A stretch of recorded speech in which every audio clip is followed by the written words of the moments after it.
श्री सद्गुरु महाराज की जय। तो परम कल्याण के लिए युक्ति चाहिए। तो तीसरी भक्ति है गुरु की सेवा। गुरु की सेवा अमान भाव से कीजिए। भगवान श्री राम भी गुरु की सेवा करते थे, लक्ष्मण जी सेवा करते थे। भगवान श्री राम के दो गुरु थे, मुनि वशिष्ठ जी और विश्वामित्र मुनि जी। विश्वामित्र मुनि जी संसारिक गुरु थे, इलोकी गुरु थे, और मुनि वशिष्ठ जी परमार्थिक गुरु थे। भगवान श्री कृष्ण को भी दो गुरु थे, संदीपन मुनि और गर्ग मुनि, जिनकी हम लोग पूजा करते हैं। भगवान राम की पूजा करते हैं, भगवान कृष्ण की पूजा करते हैं, भगवान शंकर की पूजा करते हैं। भगवान शंकर के गुरु का नाम था अंगिरा ऋषि। तो जिनकी हम लोग पूजा करते हैं ये सभी गुरु धारण किए, तो हम लोग गुरु धारण क्यों नहीं करेंगे। पंजाब में नानक देव जी महाराज थे। नानक देव जी महाराज एक समय अपने एक शिष्य से कहा कि तुम सरदार जी के पास जाओ और सरदार जी से कहना कि गुरु महाराज के चरणों में 500 सर्पियां चढ़ाएंगे। तो शिष्य पहुंच गया सरदार जी के पास और सरदार जी से कहा कि गुरु महाराज के चरणों में 500 सर्पियां चढ़ाना होगा।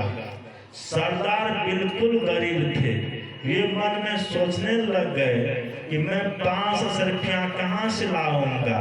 फिर मन में सोचा, हाँ पंजाब में एक बादशाह है, उसके यहाँ एक पहलवान है, उस पहलवान का नाम मस्किनिया है।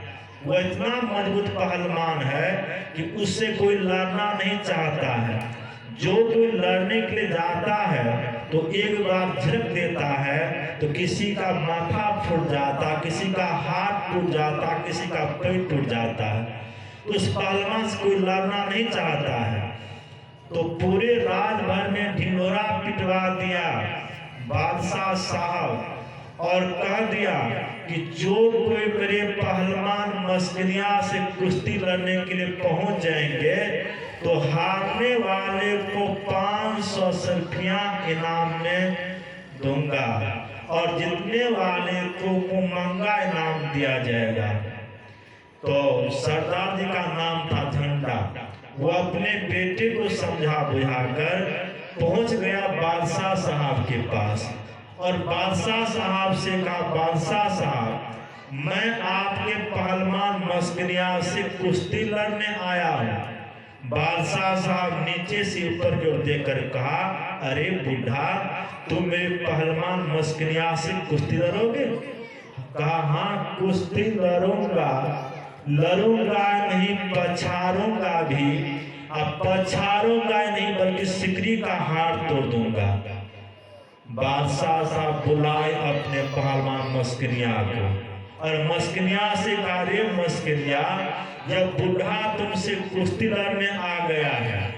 मस्किनिया भी आश्चर्य में आकर पूछ दिया, कहा, अरे बुढ़ा तुम मुझसे कुश्ती लड़ोगे? कहा, हाँ कुश्ती लड़ूंगा, लड़ूंगा नहीं पछाड़ूंगा भी, अब पछाड़ूंगा नहीं बल्कि सिकरी का हार तोड़ दूंगा।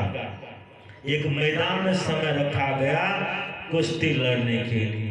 हजारों की संख्या में तमाशा देखने वाले पहुंच गए। सरदार और मस्किनिया दोनों गए हाथ में हाथ मिलाए। जैसे हाथ में हाथ मिलाए तो सरदार जी मस्किनिया को ऐसा पटकन दिया कि जमीन पर गिरा दिया, उसके ऊपर चढ़ गया, तालियां बज गई। बादशाह साहब ने मस्किनिया से पूछा, रे मस्किनिया जब बुढ़ा तुमको पटक दिया? मस्किनिया ने बादशाह साहब से कहा, बादशाह साहब मुझे तो अपना बल था, इस बुढ़ा को गुरु का बल था। गुरु का बल इसमें समा जाएगा, उसे सामने किसी का बल काम नहीं करेगा। भगवान श्री राम लंका गए, लंका में सभी निशाचरों को मारकर लंका राज विभीषण को देकर सीता सहित सेवकों सहित पुष्प विमान से अयोध्या लौटकर आ गए। उसका राज्याभिषेक हुआ। उसकी अस्थि करने के लिए देवलोक से देवतागण आए थे, ब्रह्मा जी आए थे, भगवान शंकर आए थे और उसकी कौशल्या माता अपने कोमल हाथ से भगवान श्री राम के कोमल शरीर को सहलाती हुई पूछने लग गई, बेटा, रावण दुर्दांत राक्षस था। रावण डर से तीनों लोग कांपते थे और सभी देवी देवता रावण के वश में थे। तुमने रावण का वध कैसे किया? तो भगवान श्री राम अपने गुरु मुनि वशिष्ठ की दुआएं देते हुए कहते हैं, गुरु वशिष्ठ कुल पूज्य हमारे, तिनकी कृपा तनुज रन मारे। भगवान श्री राम ने कहा कि मेरा कुछ ही पराक्रम नहीं है, मैं अपने बल से रावण का वध नहीं किया, मैं गुरु के बल से रावण का वध किया। तो भगवान श्री राम भी गुरु की बड़ाई करते थे। तो बिना गुरु से कुछ नहीं होगा। गुरु की भक्ति साधु की सेवा बिनु नहीं कछू पाई हो, हमारे गुरुदेव ने कहा। तो तीसरी भक्ति गुरु की सेवा। गुरु की सेवा कीजिए, तीसरी भक्ति होगी। बोलिए प्रेम से श्री सद्गुरु महाराज की जय। तीसरी भक्ति गुरु की सेवा। चौथी भक्ति भगवान श्री राम ने कहा, चौथी भक्ति मम गुण गना करई कपट गान। हम लोग अस्थि विनती करते हैं, चौथी भक्ति है। भक्ति मार्ग में 3 बातों की प्रधानता है, स्तुति, प्रार्थना और उपासना। स्तुति कहते हैं यशगान करने को, हम ईश्वर का यशगान करते हैं, उनकी महिमा विभूति का बखान करते हैं। ये बड़े दयालु हैं, बड़े कृपालु हैं। ईश्वर संकट मददगार होते हैं, इसलिए ईश्वर का स्तुति अवश्य कीजिए, सबका स्तुति अवश्य कीजिए, गुरु का स्तुति अवश्य कीजिए। स्तुति के बाद है प्रार्थना। प्रार्थना करते कुछ मांग लेने को। सबके अंदर मांग है, इच्छा है। ऐसा कोई हृदय जिसके हृदय में कोई मांग नहीं हो, कोई इच्छा नहीं हो, ऐसा हृदय तो संत का हृदय है।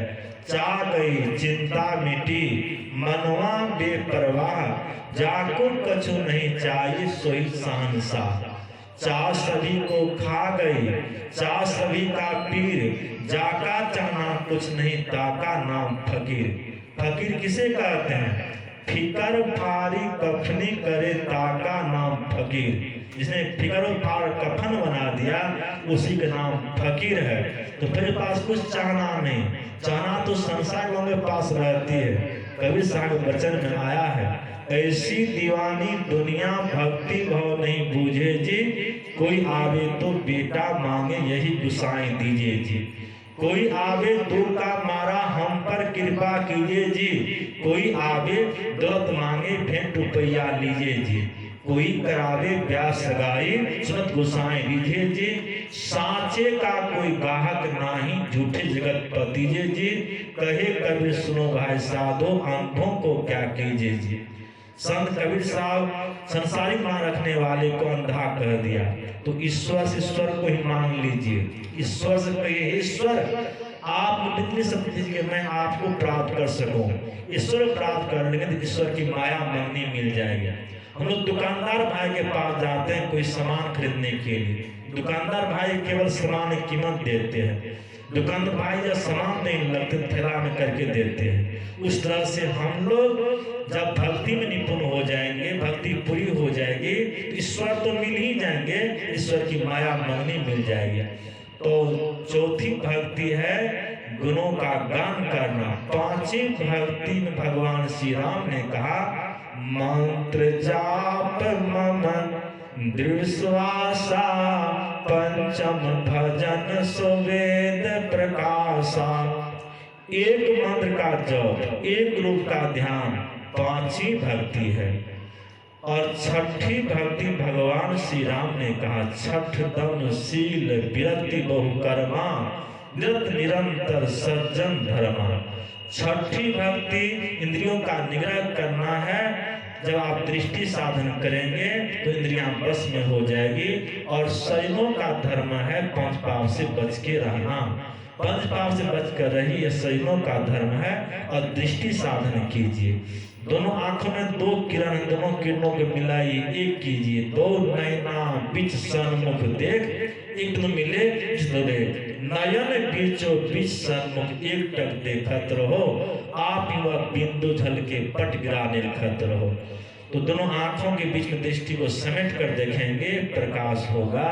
उस प्रकाश में शब्द सुनेंगे तो साती भक्ति सद साधना। सातम सब मोहिमय जग देखा, मौते अधिक संतरी लेखा। साती भक्ति निपुण हो जाएंगे तो सब में एक ब्रह्म का दर्शन करेंगे, द्वैत भाव समाप्त हो जाएगा और आप ब्रह्म से मिलकर एक में हो जाएंगे, आपका कल्याण हो जाएगा। और आठवीं और नवीं भक्ति से परिणाम स्वरूप है। आठम जथा लाभ संतोषा, सपनों नहीं देखई पर दोषा। नवम सब संहीना, मम रस न दीना। तो 9 प्रकार की भक्ति में सबरी पूर्ण हो गई थी, हरि पर लीन हो गई थी।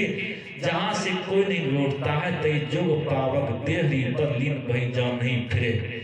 जो एक निज परिवार की माता थी, पढ़ी लिखी नहीं थी, अनपढ़ थी, देखने में क्रूर थी, वह जब भक्ति करके ईश्वर को पा गई, मुक्ति मिल गई, तो जो उस परिवार की माताएं हैं, पढ़ी लिखी हैं, गुणवती हैं, वह क्यों नहीं भक्ति कर सकती हैं। तो यह भक्ति सबों के लिए है, चाहे नर हो चाहे नारी हो, स्त्री हो चाहे पुरुष हो, पढ़ा लिखा है चाहे अनपढ़ हो, धनी हो चाहे निर्धन हो, विद्वान हो चाहे अविद्वान हो, सब कोई भक्ति कर सकते हैं। भक्ति करने के लिए मानव का सही मिला है, इस सही से भक्ति कीजिए, इसी में हम सबों का कल्याण होगा। दामोदर बाबू की धर्म पत्नी के पुण्यतिथि के अवसर पर एक दिवसीय संत मत सत्संग ज्ञान यज्ञ का आयोजन किया गया है।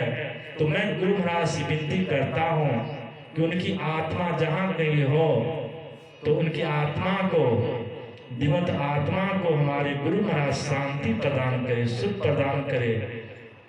और जो परिवार के लोग सत्संग का आयोजन किए हैं उन सबों के कल्याण के लिए मैं गुरु महाराज से विनती करता हूँ।